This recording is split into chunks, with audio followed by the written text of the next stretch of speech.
Hello, my name is Mary, and I'm currently involved in a collaborative effort with my husband Samuel at his family-owned business, The Enterprise.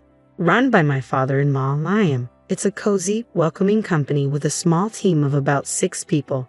Liam, known for his quiet demeanor, tends to stay away from daily operations, leaving much of the leadership to Samuel, who is poised to be the next president. His commitment shines through as he engages with clients and drives new projects, demonstrating his dedication to the company's growth. During major initiatives, all employees come together, creating a dynamic and passionate work environment. I have been part of this vibrant setting for 8 years since marrying into the family. However, my mother-in-law Amanda seems to have reservations about my involvement. Just recently, when I returned home early to prepare dinner while Samuel stayed late at the office, Amanda confronted me with harsh words. "How long do you plan on clinging to our family business?" she questioned, her tone heavy with reproach. Since her retirement, it seems Amanda has shifted her focus from enjoying her newfound free time to critiquing my choices. In response, I remained composed and asked, "What do you mean by clinging?" Amanda interrupted, implying that my marriage to Samuel was more out of necessity, suggesting I was exploiting the opportunity to work at their company. This wasn't the first time I faced such accusations. It was becoming a frequent occurrence. When I married Samuel, I chose to leave my previous job to join his family business. A personal decision, not a result of unemployment, as Amanda seemed to believe. "Mom, it's not that I couldn't work elsewhere. I chose to be here," I explained, but her dismissive response revealed a clear misunderstanding of my motives. The tensions with my mother-in-law didn't end with words.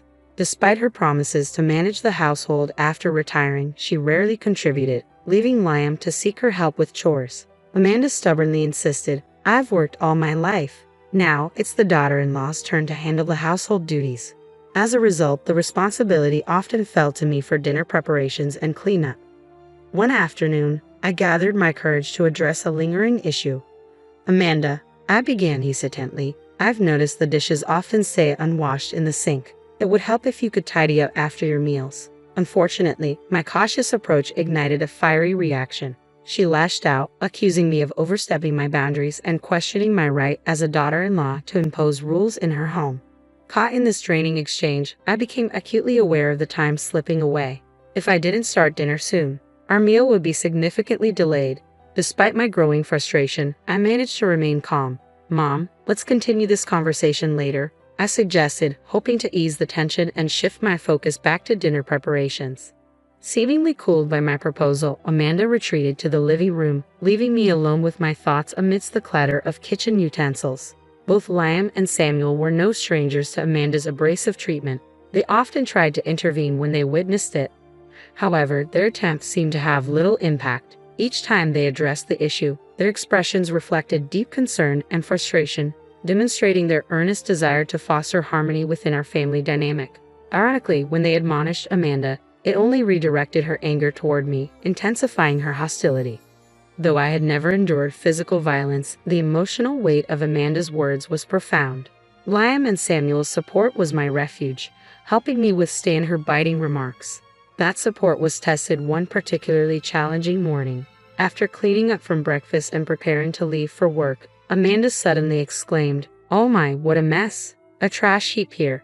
Without warning, she doused my handbag with a bucket of water. I stood frozen, a mix of shock and anger leaving me speechless. "What are you doing, Amanda?" I finally managed to say, my voice trembling with disbelief. Her response was dismissively flippant, reminiscent of a mischievous child. "Oh, was that your stuff? I thought it was just a big piece of trash." Her casual dismissal only fueled my fury. "Even if you thought it was trash, who pours water on it?" I protested, struggling to understand her callous disregard. In the morning light flooding the living room, I found myself facing Amanda, her expression icy and determined, as if she had resolved to take drastic action. "What kind of reasoning is that? Now the carpet is soaked, and what about the vacuum cleaner?" My words tumbled out, laced with confusion and frustration as I hurriedly removed my waterlogged items from my bag. Important work documents were laid out on the table to dry. Amanda looked back at me with chilling nonchalance, her face revealing neither remorse nor concern for the chaos she had caused. "You don't need to go to work anymore," she stated flatly. I was utterly baffled by her declaration. "Excuse me." My reply was heavy with disbelief. Her next words felt like a sharp stab to my heart. "You've been clinging to this house for 8 years, but today I can finally get rid of you." Her voice was filled with a venom and resolve I had never witnessed before. My mind spun as sorrow swelled within me. "Getting rid of me?" I echoed, disbelief coloring my tone. She made me feel like a complete outsider in this family. "My daughter is joining the company, so we need you to leave. Today's your last day. All you have to do is bow your head to your father-in-law and Samuel and apologize for all the trouble you've caused." Her mocking laughter felt like salt in my wounds. She was leveraging my position at work to oust me. I had poured years into that job, building both respect and cherished memories. And now, I stood shocked and heartbroken. I struggled to comprehend the harshness of her decree. I had devoted myself to this family, yet it felt as though my sacrifices were meaningless to her. "Are you sure about this? Wasn't Emma working in a clothing store in Philadelphia?" I questioned, my voice tinged with confusion and concern. My role was more than just a paycheck. It was my path to personal fulfillment. Emma, my sister-in-law, had grown weary of city life and its impersonal interactions. She told me she was tired of dealing with the coldness of Philadelphia, so I had offered her a job once she returned home. But Amanda's explanation left little room for argument.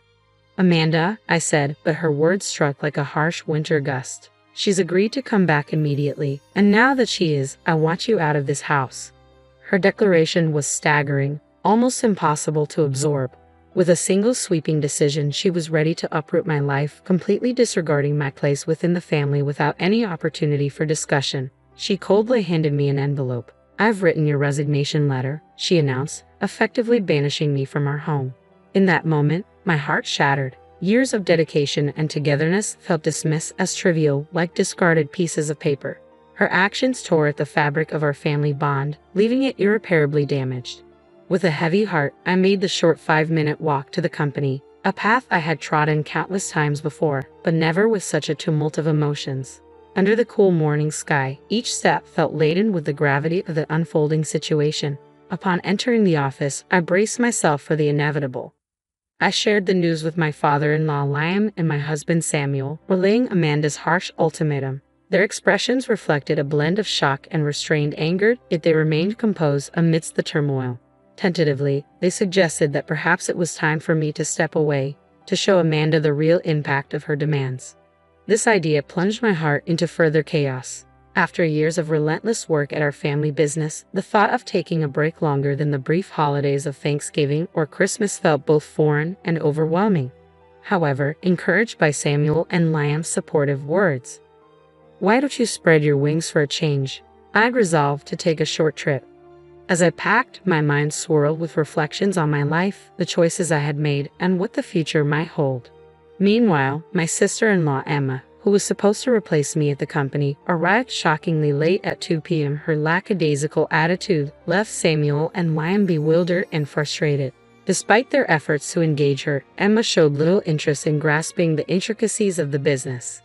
Hearing this, a wave of anxiety washed over me regarding the company's future, even as I looked forward to my journey. I was determined to leave without another encounter with Amanda. As the train pulled away, I quickly set off, phasing out at the shifting landscape. It was a moment to reflect on my past and present. This journey offered not just physical distance, but a chance to breathe and consider the path ahead. While savoring the local seafood specialties, my thoughts often drifted back to my family and our business. On the 5th day of my retreat, my serenity was abruptly disrupted by a tearful call from Emma. "What's going on?" "Mom said it was an easy job, just sitting in a chair, but Samuel and Dad are acting like I can't do anything right," she lamented. Her words, likely echoing my mother-in-law's assurances, caught me off guard. Despite the leisurely pace of my days, I knew it was time to address the reality of the situation. "So, Emma, how proficient are you with computers?" I asked, sensing her hesitation. "Well, I usually watch videos online and play games," she replied, her answer hinting at limited technical expertise. Curious about her capabilities, I probed further. "What about software tools like Word or Excel?" Her puzzled expression surprised me, especially considering her background in the Philadelphia apparel industry, where tracking sales and managing inventory would require basic computer skills. Can you handle calculations for sales or fill out documents? I inquired. She confidently assured me she could manage that task. However, when I pressed with a more specific question, can you calculate the right amount of tax? Her confidence faltered. This wasn't just a test of her math skills. It was about her ability to apply them in a practical business setting. While Emma might have other talents, it was clear she lacked the skills needed for the job. Her discomfort grew, especially regarding calculations, likely fueling the criticism from Liam and Samuel. It's crucial to confront the motives of my mother-in-law and her supporters who want to oust me, I thought. Since you're taking over my role, I expect you to manage the accounting tasks proficiently. Also, be mindful of email etiquette. What's casual among friends is inappropriate for business communications. You'll also be responsible for scheduling staff shifts. Our team is small, but we take everyone's requests for time off seriously, so don't prioritize your convenience over theirs. I advised her firmly as I outlined her responsibilities. I could hear Emma sobbing on the other end of the line. It was a tough conversation, but necessary to help her grasp the reality and expectations of the role she was stepping into. I thought it would be straightforward, but Emma abruptly ended the call, clearly overwhelmed by the tasks ahead. Over the next 4 days, I took the opportunity to explore Philadelphia, the very place Emma had escaped from. Surprisingly, I found the locals warmer than I had expected, a stark contrast to the cold-hearted nature of my mother-in-law Amanda and Emma, who seemed intent on pushing me out. A week after leaving my job, I returned to my in-laws' house. As soon as I arrived, Amanda confronted me, her face flushed with fury. "How dare you make my daughter cry? You won't get away with this," she yelled, her eyes blazing with anger and confusion. Before she could reach me, Samuel and Liam intervened, trying to calm her down, although her anger showed no signs of easing. Emma is upset because she got scolded for trying to boss around her employees without knowing how to do it properly. It's not Mary's fault. Besides, Mary hasn't been here for a week, so she couldn't have upset Emma. Samuel explained, his voice calm yet firm as he sought to dispel the baseless accusations. Amanda shot back, her emotions boiling over. "It's because of her. This woman is the reason for Emma's troubles." She hurled suspicions at me without any real basis. "Where is Emma, by the way?" I asked, scanning the room but finding her nowhere, deepening the mystery. It's odd. Emma has nowhere else to go since she gave up her apartment in Philadelphia. I assumed she'd be here. I pondered aloud. Samuel then shared, "Emma's locked herself in her room. She's been crying and doesn't want to go to work anymore. She's overwhelmed, likely because she lacks the skills needed for the job." Amanda, still incensed, accused, "You've been turning Samuel and Liam against me. They wouldn't say the company runs better with you than with Emma, unless you poison them against her." Samuel sighed deeply, clearly weary of the ongoing family drama and his futile attempts to clear up misunderstandings. "Mom," he began again, hoping to clarify, "it might sound unusual, but Mary is exceptional at her work. She's certified in bookkeeping, her secretarial skills are top-notch, and she's even studied Spanish abroad. She handles all our multilingual communications at the company." His voice carried a hint of pride. Amanda looked surprised, clearly unaware of my qualifications and contributions. "That sounds like something out of a TV show," she muttered, reflecting on the unexpected information. I had been so focused on earning various certifications and immersing myself in my studies that I hardly had time for social activities or romance. It was during this time that I met Samuel when he visited my company for business. As I recounted the story of how we first met, I tried to bridge the gap between misunderstandings and the reality of our lives. However, I quickly realized that Amanda wasn't interested in hearing about my qualifications or past achievements, so I redirected the conversation to the present situation. In a nutshell, I handle a wide range of tasks at the company, from accounting and scheduling to liaising with other businesses and managing employee shifts, I explained, outlining the broad scope of my responsibilities. Samuel chimed in, "The work environment has been much better since you were more involved." His comment surprised Amanda. Just then, Liam, Samuel's father, interjected with a surprising revelation. "We're considering shutting down the company soon." Emma made a significant mistake. Instead of preparing documents, she chose to handle phone calls because she thought it would be more fun. She ended up being rude to an important contact, which could have serious repercussions. I was stunned, covering my mouth in disbelief. "I can't believe Emma would do something like that." I murmured, filled with dread at the thought of how her actions could potentially lead to the company's downfall. As I wrestled with these anxious thoughts, the story took another unexpected turn. Liam explained that the president of the other company had suggested considering a merger, expressing interest in absorbing our family business. This unforeseen yet hopeful development could stabilize our customer base, something Samuel had been striving for through his diligent sales efforts. Relief washed over Samuel and Liam, but not Amanda. Suddenly, she objected, "That's not acceptable. Samuel must become the president. This company is ours, isn't it? He's not just going to be an employee." Amanda exclaimed passionately, unwilling to accept the possibility of losing the prestige associated with owning the business. Her outburst caught the attention of Emma, who had come downstairs to see what the commotion was about. Amid the chaos, Liam spoke up with a calm but decisive tone.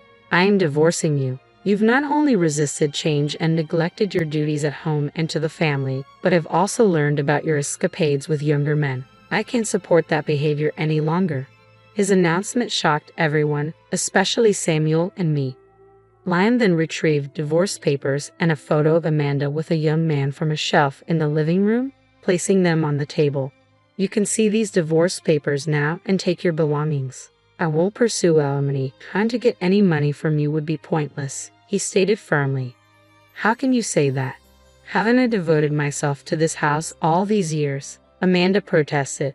"Have you done any real housework in the last 8 years? Spending someone else's money on young men doesn't count as devotion to this house," Liam countered, revealing a rare frustration. It was the first time we'd seen such a stern side of him, usually mild-mannered as he addressed the deep-seated issues simmering within the family.